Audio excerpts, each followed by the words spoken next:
to the Friday Five here on the Agent Survival Guide podcast. I'm your host, Sarah Ruppel. It is Friday, July 5th, and we are kicking off the weekend. If it is an extended holiday weekend for you, I hope you're enjoying it. Always great when you can take a 3 or 4 day weekend. First up in this week's episode, just a check-in on AEP preparations. Both AHIP and NABIP certifications are live, and this is the time to get those certifications completed. We've been talking about that frequently as we are counting down the days until AEP 2025. Now, in addition to certification, there's a lot of information to wrap your head around during this time period. Carriers coming and going from markets, they're starting to put out their first looks. Remember to keep an eye on our certification center and the weekly Roundup on our blog so you can stay on top of those carrier certifications. And then in addition to that, make sure you're checking out our events page, ritterim.com/events, because we have been amping up webinars and events in preparation for AEP. A couple that I'd like to call your attention to. We've got our Tech Tip Tuesdays, which are super quick tutorials that walk agents through all of our tech solutions from start to finish with a client. And then for brand new Ritter agents, we've got our new agent orientation that walks you through everything you need to know once you're registered with us. Highly recommend attending those if you haven't already. And we also offer webinars on specific products from specific carriers. And we're always adding to our list, especially in advance of the annual enrollment period.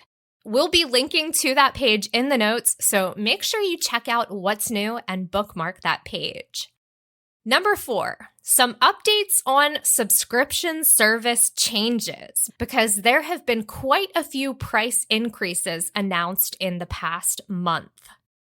We'll get into video in a moment, but first, Spotify recently announced price increases coming to their premium plans this month.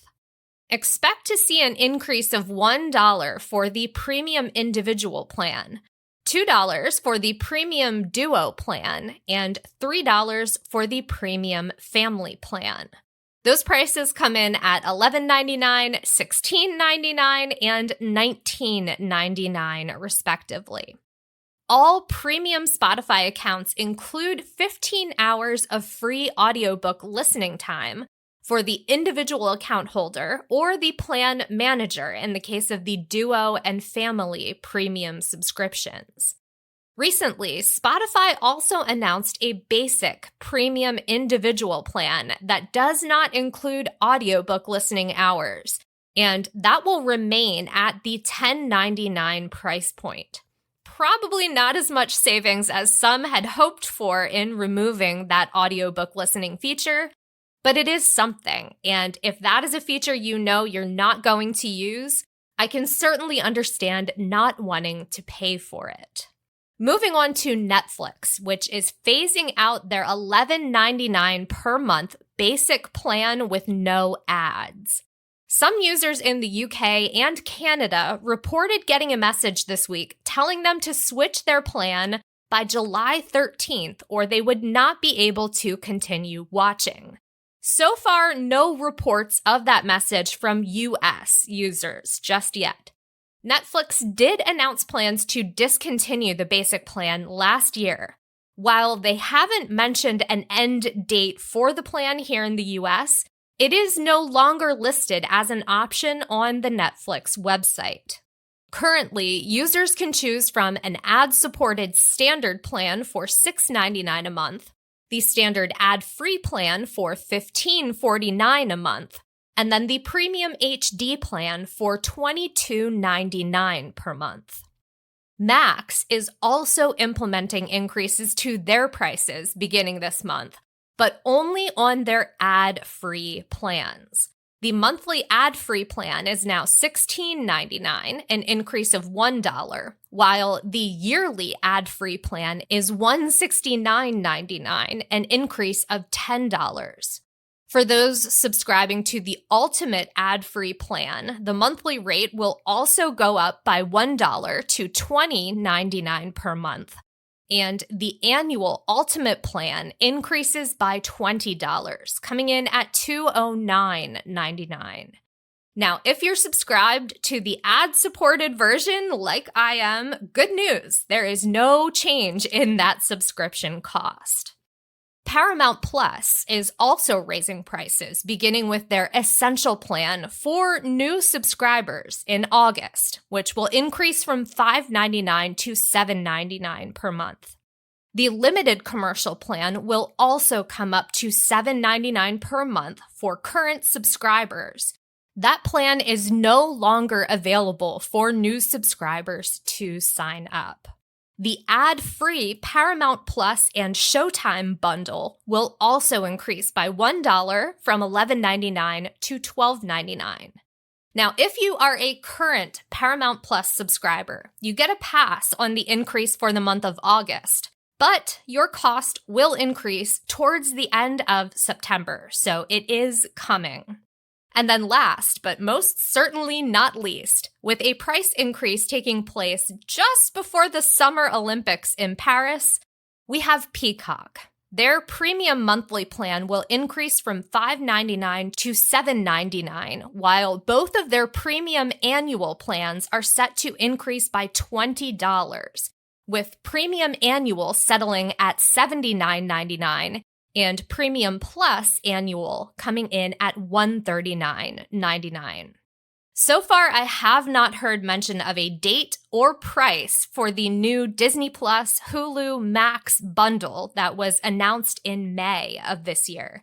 They mentioned that it was coming this summer, but perhaps they will introduce that bundle after the new Max prices go into effect. We will be linking to several resources in the notes on all of these pricing changes. And while we're on the subject of streaming, Rupel recommends. Coming in at number 3, streaming picks for July 2024.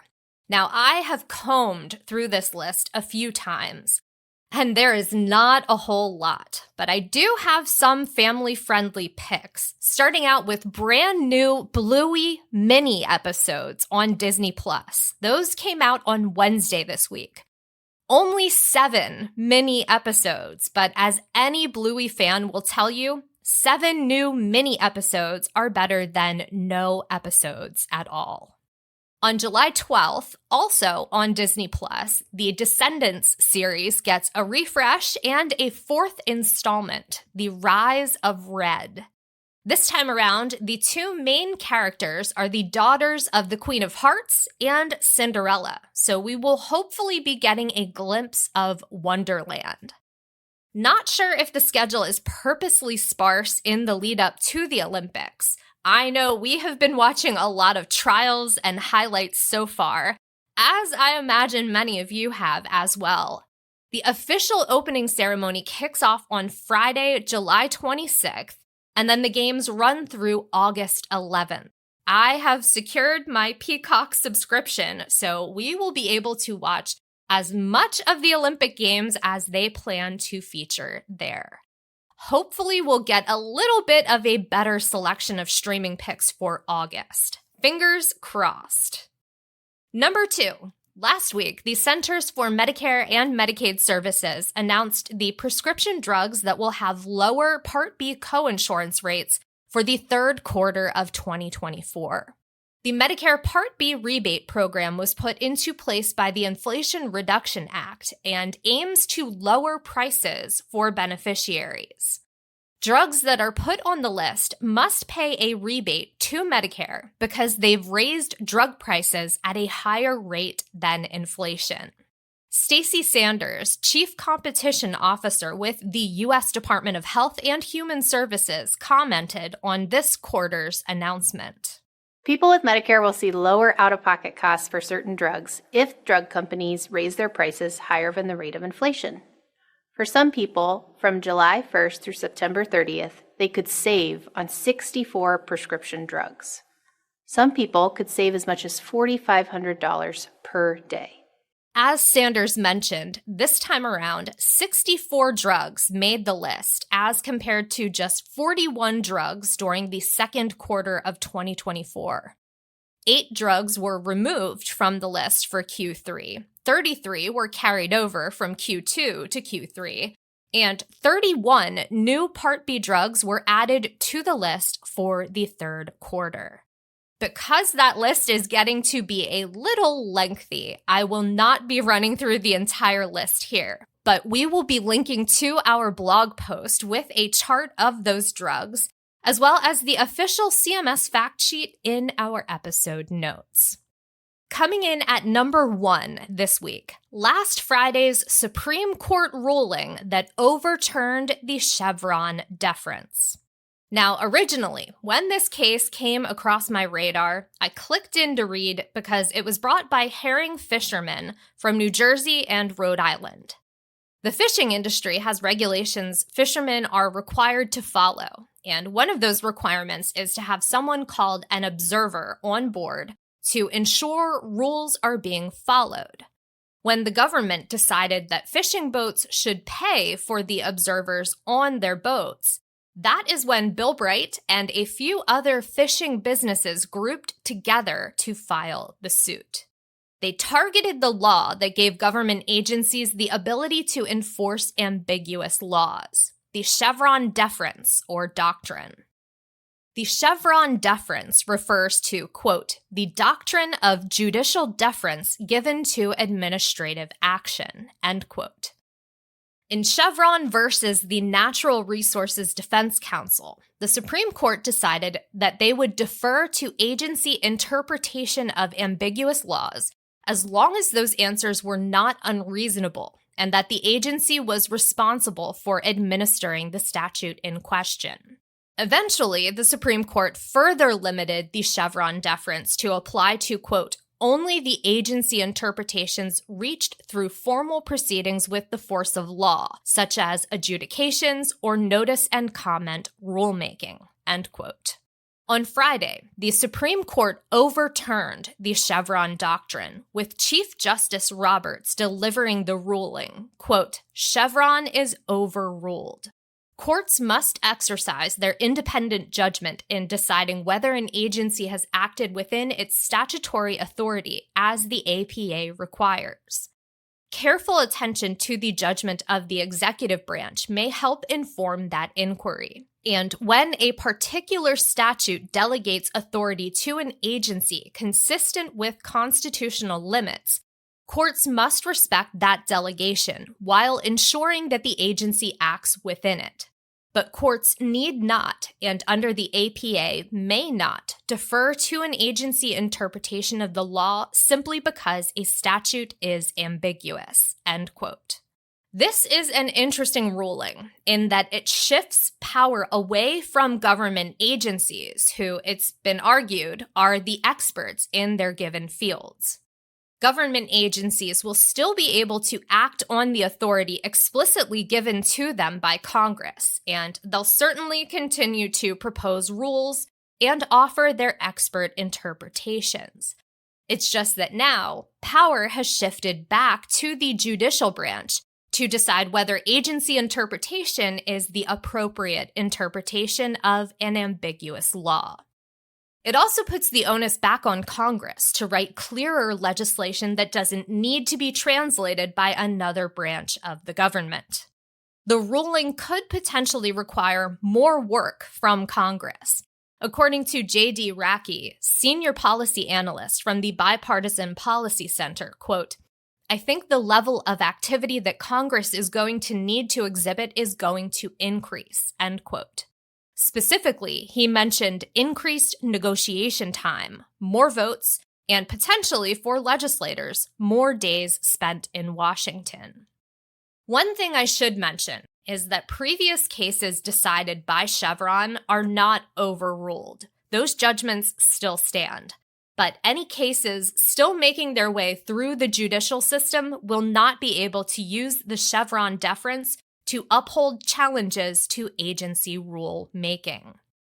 As I've been reading through news reports, there are a few agencies who have been named outright that this decision will affect. In the case of the herring fishermen, that would be the National Oceanic and Atmospheric Administration, part of the U.S. Department of Commerce. In our industry, it's the U.S. Department of Health and Human Services and its Centers for Medicare and Medicaid Services. That could mean challenges to regulations governing Medicare, Medicaid, and ACA insurance coverage. I have read about a range of regulatory implications from the ruling, from clean energy and battling pollution to net neutrality, non-compete clauses, and the fiduciary rule. As I mentioned earlier, the Chevron deference goes back to 1984, and it is going to take everyone involved a little bit of time to adjust to this new post-Chevron world. We will be keeping an eye on what this ruling means for our industry and keeping you updated as we learn more. But for now, that is all we've got for this week's episode. I hope you have a great holiday weekend. Stay healthy and stay safe out there, and we will see you next week. The Agent Survival Guide podcast is a production of Ritter Insurance Marketing, an integrity company. This episode was written and produced by me, Sarah Ruppel, script editing and fact check by Tina Lamoureux, podcast design by Urban Rivera, artwork by Vivian Zhao. Follow along with us wherever you like to listen.